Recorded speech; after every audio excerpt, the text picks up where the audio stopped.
Leading Ideas Talks podcast is brought to you by the Lewis Center for Church Leadership of Wesley Theological Seminary in Washington, D.C. Subscribe free to our weekly e-newsletter, Leading Ideas, at churchleadership.com/leading ideas. Leading Ideas Talks is also brought to you by LPLI, a confidential online 360-degree leadership assessment inventory designed to help those working in the church identify individual strengths and weaknesses to improve their ministry effectiveness. LPLI is available in pastor and staff versions. Learn more at lpli.org. And remember, to stay up to date with the latest church leadership strategies and information, please like and subscribe to this channel and click the bell icon to get updates for new videos.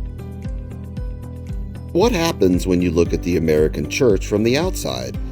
In this episode, we sit down with missiologist Taylor Walters Denyer to explore what the U.S. church can learn from its global siblings. From community-based discipleship practices in the Democratic Republic of the Congo to recentering mission as the foundation of leadership formation, Denyer offers a compelling call to consider how we lead, serve, and participate in God's work. Hey there, and welcome to another episode of the Leading Ideas Talks podcast. My name is Jonathan Page. I'm the director of the Lewis Center for Church Leadership at Wesley Theological Seminary, and today I am delighted to be joined by Taylor Walters Denyer.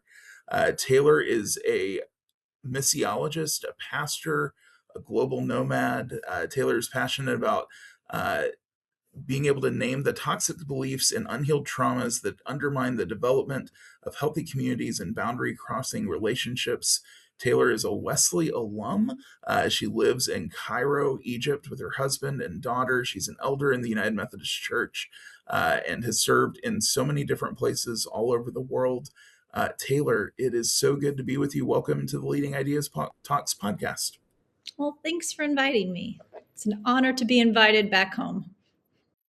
Yeah. So Taylor's background, just so you all know, Taylor has a long CV. She's an alum of American University and Wesley Theological Seminary. Her doctorate in missiology focused on decolonizing missional partnerships and is from the University of South Africa. Taylor currently is teaching at the Methodist Theological School in Ohio. She's doing all sorts of things. She was recently named to the United Methodist Judicial Council. Taylor, I feel like I've kind of skirted over your bio. What all for folks who are tuning in? Today we're going to talk a lot about leadership from the perspective of a missiologist, from the perspective of somebody who's really globally itinerant. Is there anything from your bio that you would say, like, hey, you should know this about me before we get into today's conversation? Well, let's see here. I think I'm not sure I can't remember if you named it. My membership is in the United Methodist Church's North Katanga annual Thank conference. you. That's right. And my official primary appointment is the executive assistant to Bishop Mande Muyombo. And so that includes, I'm sort of his Gal Friday wing woman extraordinaire for all things Anglophone relations, as well as coaching our missionaries and working on a number of issues in Tanzania, in North Katanga, and a brand new annual conference as of 2025, the Upemba annual conference. So that was formed when North Katanga had grown so large that we split it in two. That's amazing. That's really amazing. And I just, one of the things that strikes me about you, Taylor, is you truly are globally itinerant. You've served in India, Slovenia, Algeria, Djibouti, Zambia, Chile, the United States, the Democratic Republic of Congo. I guess as you think about all of those different settings, and of course now your current setting, where you are in this role, the thing that comes to my mind is sort of John Wesley had this line, "The world is my parish." I guess I wonder, how have your various experiences around the world shaped who you are as a leader? Well, very much so. I have two branches on that. So pin one, especially with my life, I often hear folks quote the world is my parish. But I do want to say that I that quote's taken a bit out of context when we use it when we talk about around the world, and and I want to highlight that because as a missiologist, this really matters because what John Wesley was saying in that moment was um, that his calling isn't limited to the boundaries of the church property, that it's out there in the communities, out there in the field. And so that's very important no matter where we are in the world to understand our calling that is not it that doesn't have geographic boundaries even in our own community. uh, but in terms of my traveling around the world, it does help you see the forest for the trees, I think, and see how things are different. And so um, I can see the patterns. I can look at the US, in particular, our churches in the US, and I'm looking at it from the outside. And so I do think it gives me a perspective that's harder to have when you're there in the middle of the trees in a local appointment. And so I am able to start to kind of see the patterns when you step back. And so that does help me. I think that's really great, Taylor, and I appreciate that contextual reminder and that idea of patterning. I guess a follow-up to that is there something that we do in leadership in the American church that you would say is challenged or critiqued by the experience of the global church? Something that you would say, hey, here's something that I see happening in the U.S. church that, based on my international experience, we might say, whoa, whoa, whoa, why are we doing it that way? Oh, so many things. Speaking about my home conference of North Katanga, there are a lot of really great Wesleyan practices that North Katanga continues to use and use it in a way that's building up communities and building up the church that the US has forgotten about, or considers it no longer practical. Things like, and part of it is some of the challenges of life in the U.S. But for example, the congregation where I attended when I was living in Camina, the area around the congregation is divvied up in sort of a grid pattern geographic blocks. And so every member of that congregation is assigned to a block based on where they live. And those blocks then meet weekly in someone's home and they have their regular block meetings, their own small group follow up, all of that.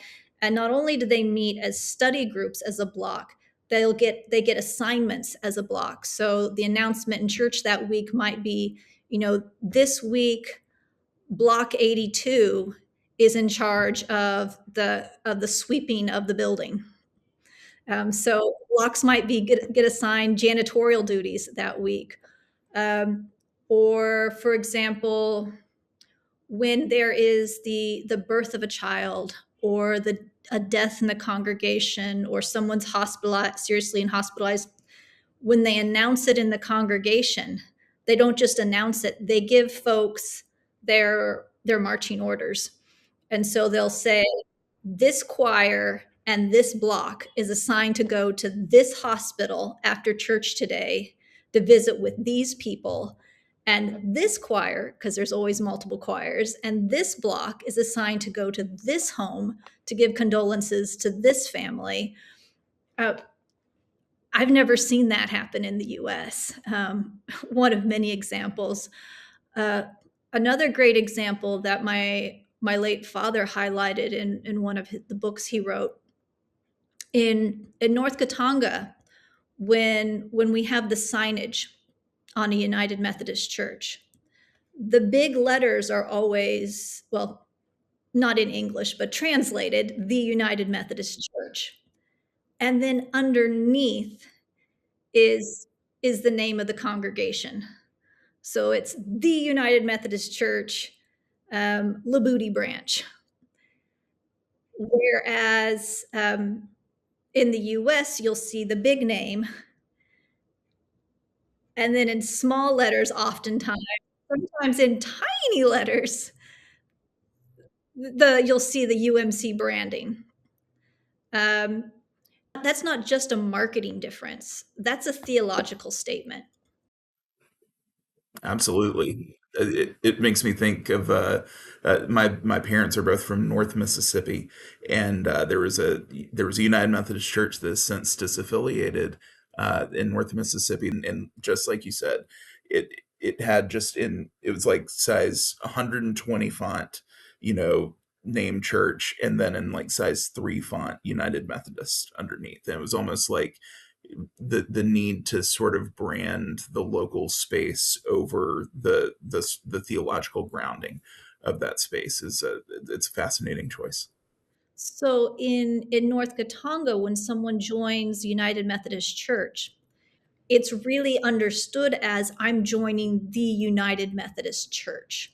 I'm becoming a United Methodist, and this is the local branch that I attend, but I'm joining something much bigger than that. They even send the letters of, like, if you move to a new town, then the pastor will write a letter to present to the new pastor saying, like, here's a member of our congregation. They're moving to your town. They're your flock now. One of the things we've been talking about at the Lewis Center in this calendar year is really how the trend for 2026 in the American church is likely to be more team-based and community-focused.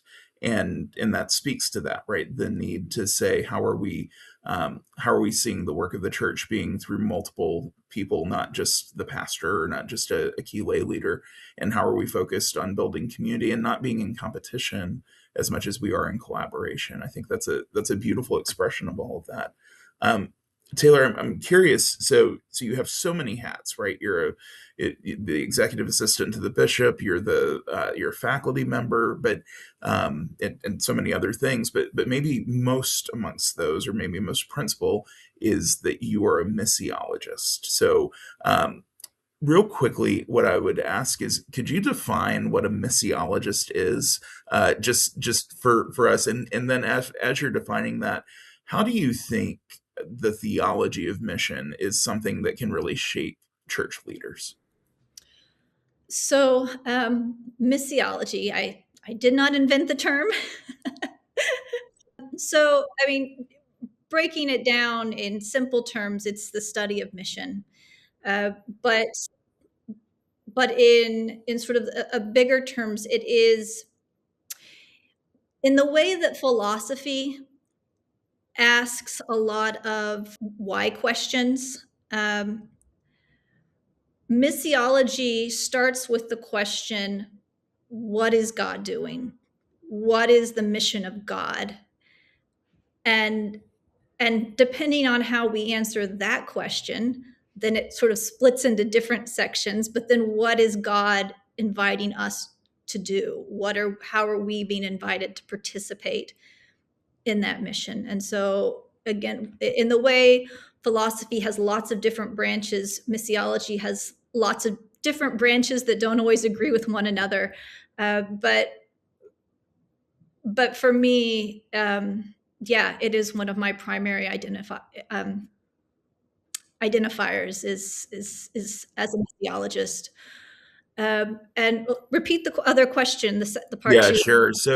So as a missiologist, as somebody who's deep in this space of really having a nuanced theology of mission, how do you think that sort of development in any leader, whether it's a clergy person or a lay person, how does the development of that sort of theology and perspective of mission influence somebody's leadership in their local church setting? I I think it's crucial, and to be honest, in the U.S. context, I think the lack of a healthy, fully integrated theology of mission is what has been at the root of so many problems the church has faced. So many problems that, and I get a bit on my soapbox, if I may. Mission in the church, and I'm not just picking on the United Methodist Church because it goes well beyond the denomination. Mission in the U.S. context tends to be treated as an extracurricular. It's this, after school bonus activity. I'm being descriptive, not prescriptive. Its primary function in most churches is to help the members feel better about themselves. The things that get labeled mission in U.S.-based churches today tend to be activities that help members feel less guilty about their place in the world, and the privileges they receive from an oppressive system. Yeah, that you have to take my whole course to hear my whole talk on that. But so I'll put a pin in that. But I would say if I had my way, if I had the power to wave a magic wand and completely overhaul the curriculum in all seminaries,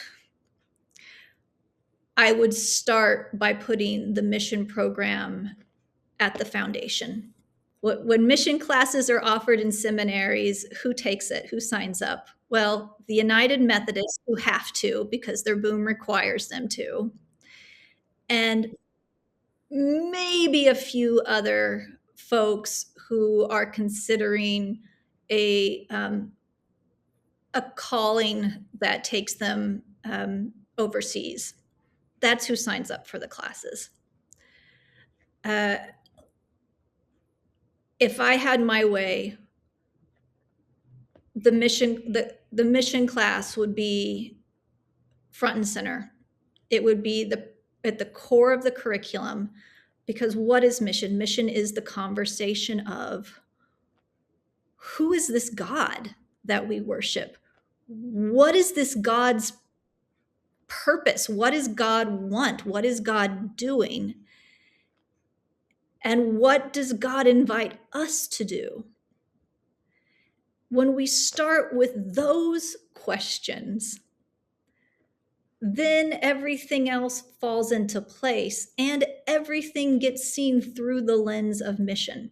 If the class you are taking in seminary is not building your capacity for participating in the mission of God, why is it being taught? Everything is mission. That's again, I have a lot longer version of that, but that's how I see it. And I feel that, again, so much of the problems we face in the church is because we send our clergy out into the world with extremely flimsy, unintegrated understandings of mission. Yeah, well, and I think, Taylor, I appreciate that so much. I could argue it's not just mission that we do that with. I've been thinking a lot. I had a conversation with a buddy of mine recently who said that he was no longer attending the church that he had been a part of for a while, and I said, so what's up with that? And he said, well, I wasn't getting anything out of it anymore. And it's this whole mentality, like, this is a very uniquely American thing, I think, that like the church doesn't exist to satisfy individuals. It exists to glorify God. And the more that we are leaning into that, not as we are not the subject of the sentence, right? Like, God is the subject of the sentence. We're participants in God's work in the world. And from your perspective, I love that idea that mission can kind of ground that. If we allow it to, instead of allowing that line about it being sort of a soothing of our own guilt, I think that's brilliant and really, really wise, and a good diagnosis of some of the challenges that the church faces. I'm curious, Taylor, I'm going to pivot us just a little bit. You recently were elected in at the 2024 General Conference as an alternate to the United Methodist Judicial Council, and now that alternative has become reality, and you are fully a part of the Judicial Council. So, in just a paragraph or so, could you describe what the Judicial Council is and why people would be interested in that, maybe? And then how do you envision, I mean, this is kind of looking into a crystal ball, so forgive me for that, but how do you envision serving on that as a part of that work might influence your leadership perspective? Sure. So, ooh, how to describe what the Judicial Council is in a paragraph without making any hiccups? I'm sorry, I'm putting you on the spot. No, no, no. Okay. So, well, first of all, we do have a website. So I encourage folks to go to the website to get the full page on the Judicial Council, and you can even find the uh, past decisions as well as current dockets. So the Judicial Council is a group of 9 individuals who have been elected at the General Conference of the United Methodist Church to serve in a capacity that is similar to but not the same as the Supreme Court. It's an imperfect comparison, but in many ways we are the denomination's Supreme Court. And so when questions come to the Judicial Council, it's the Judicial Council is never making decisions in terms of whether or not someone did a good or bad thing, or guilt or innocence. Those aren't Judicial Council questions. The questions are, was a decision made in keeping with our church's laws? Does it fit with our Constitution? And so the good old Book of Discipline. So, and similar to the problems the US legal system faces, that our Book of Discipline gets revised every 4 years, at least in theory, when there's not a pandemic. And we have a constitution that's locked in. And so, which is, well, locked in, but extremely difficult to change parts of. Some of it's totally locked in. That's a whole other side topic.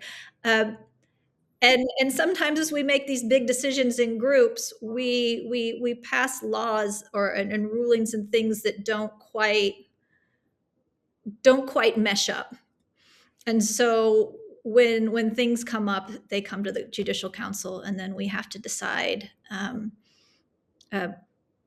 how to interpret that. And it's a group decision, and it's a great group. We have folks from multiple continents and a huge range of experience, a number of lawyers. We even have a Supreme Court justice from Zimbabwe on our team. We have folks with deep expertise in the Book of Discipline, decades of experience. It's really an extraordinary team. That's really neat, and a really just such an important work, especially for those who are listening who are United Methodist. This is a pretty this is the real deal. Is what I would say in terms of folks who are helping to guide the direction of how the church can move within the ways that it has set for itself, that it is called to move. And so, Taylor, as you think about all of that, and that, I mean, that's a big responsibility, I'm sure, and a lot goes into it. Just as you're anticipating stepping into that space, how do you anticipate that might shape your own leadership perspective? Ooh, well, it's still very early in the process for me, so it's too soon to say. I will say that part of the mystique behind the Judicial Council is folks wanting to find out what's behind the curtain, and how the proverbial sausages get made. I've been involved in denominational polity and committees and things since I was a teenager in the 90s. So, And I've also been the fly in the wall on the wall of a whole lot more than I think um, folks, especially my American counterparts, uh, are aware of. So I already know how the sausage gets made. I think I might learn more, um, but I'm looking forward to it. As the geeky part of me, and also since I teach United Methodist Polity at MTSO, I'm sure this will really force me to up my game in my deep knowledge of the Book of Discipline, and so I'm excited about that. Nice, nice. That's great. Taylor, part of who you are, in the you're very open about part of your being a diagnosis is neurodivergent. I'm curious, just how do you sense that diagnosis has impacted, if at all, your leadership in the church? Well, thanks for asking that. So first, I would say um, I'm not crazy about using the term diagnosis. I know that there's some political and practical reasons why sometimes it's necessary, but I feel for the most part it does a disservice to the neurodivergent community. So I tend to use the language of being assessed or just saying I'm neurodivergent. A few years ago, I finally pieced it together. I'm part of what they call the lost generation. There was a whole bunch of us that all figured it out a few years ago. We're um, we're folks who had the capacity to mask well enough that we didn't get caught. Nobody picked up on it in the 80s. Uh, Girls, especially, tend to not get recognized. So, specifically, I am autistic. Um, Again, I'd love to use a different word there, but we're not there yet. And I'm also ADHD. Again, love to replace that word. There are some good alternatives out there, but they've not gone mainstream yet. So those are the terms that most of folks listening to this would know. And I did this fall decide that because I've become so passionate about neurodivergent, particularly in the monotropic family awareness, and uh, become extremely interested in neuroqueer liberation theology and want to start writing on it academically. And so I said, I'm going to get pushback by people who don't understand these things, who are going to say self-diagnosis doesn't count. So I went ahead this fall and I went through with an official assessor, and who said, yes, you're definitely autistic. And yeah, as you suspected, there's ADHD in the mix. So I'm ADHD. I joke I've got the trifecta of monotropism. So autism, ADHD, and giftedness. So you get me talking on anything. Um, I'm going at full speed. I would say, so circling back to the actual question, it it's actually helped me tremendously. Um, it's like I cracked the code, and it's been transformative for me and my ability to connect with people. So step one was taking off the mask, and so that and I have the privilege to do that. Not everybody has the privilege to drop their mask, to stop pretending. But I leverage those privileges, and because of that, I can connect with people. But one of the gifts that's given me is, particularly as an autistic person who spent years sort of studying human psychology and trying to understand, I break the fourth wall. I live outside of that wall, and so again, it's kind of like with all my moving around. I get to observe things through a different vantage point, and I can And so when I see people interact, when I watch things going on, if I observe a group, or even if I'm in a pastoral situation, I'm I'm able to mentally take a step back and observe the dynamics that are going on, and observe, whose nervous system is dysregulated. Like, okay, their nervous system is dysregulated. They're wearing a mask today. The mask is slipping. It's not working. And so I don't um, I don't just hear what's being said. I see it. It's kind of like the old Matrix film where suddenly you see all the ones and zeros. That's what the experience has been like for me. That now when I go into group situations and interact with people, I'm kind of having a neo moment where I see the ones and zeros. And so now I can weave through situations like I couldn't before, and I can help people in ways that I couldn't before. Uh, because I can see what's going on beyond all the masks we wear. Absolutely. That's it. Wow. What an incredible, really incredible perspective. And thank you for helping to shape my language around neurodivergence and helping our audience as well to understand a little bit more about how to speak around this space. And thank you for your openness to this. Taylor, a lot of folks who listen to this podcast have some sort of connection to Wesley Theological Seminary. You're an alum of Wesley and American, our next door neighbor. So I'm still new to Wesley and the DC community. I wonder, for somebody like me, what about Wesley have you kind of carried with you into your leadership life, and what should I be excited about being a part of this community? So, things I loved about Wesley and still do. Wesley attracts a special kind of folks, and it particularly pulls in people who care about social justice issues, people who see things on a larger scale. Uh, I Yeah, I made so many great friendships there at Wesley that I cherish,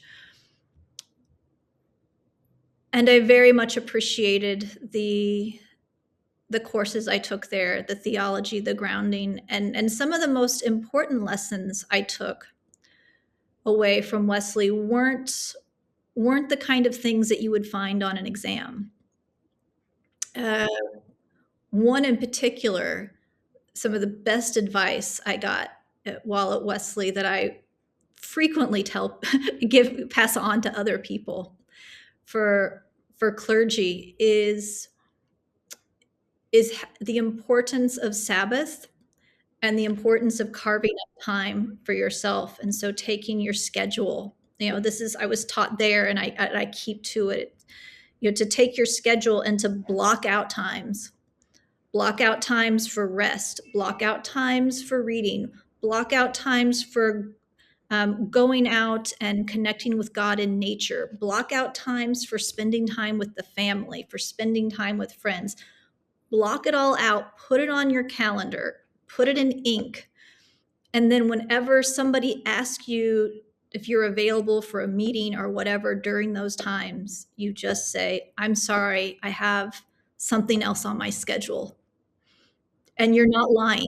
You really do have something else on your schedule. And you don't have to tell them that that's something else on your schedule is binge watching Netflix. It's on your schedule. Um, but yeah, I loved my time at Wesley, and I love my time at American University. I did the international development program there, and so uh, obviously that also has helped me as I've bounced around the world. It's where I met my we were in the same program. So yeah, Wesley was a great experience.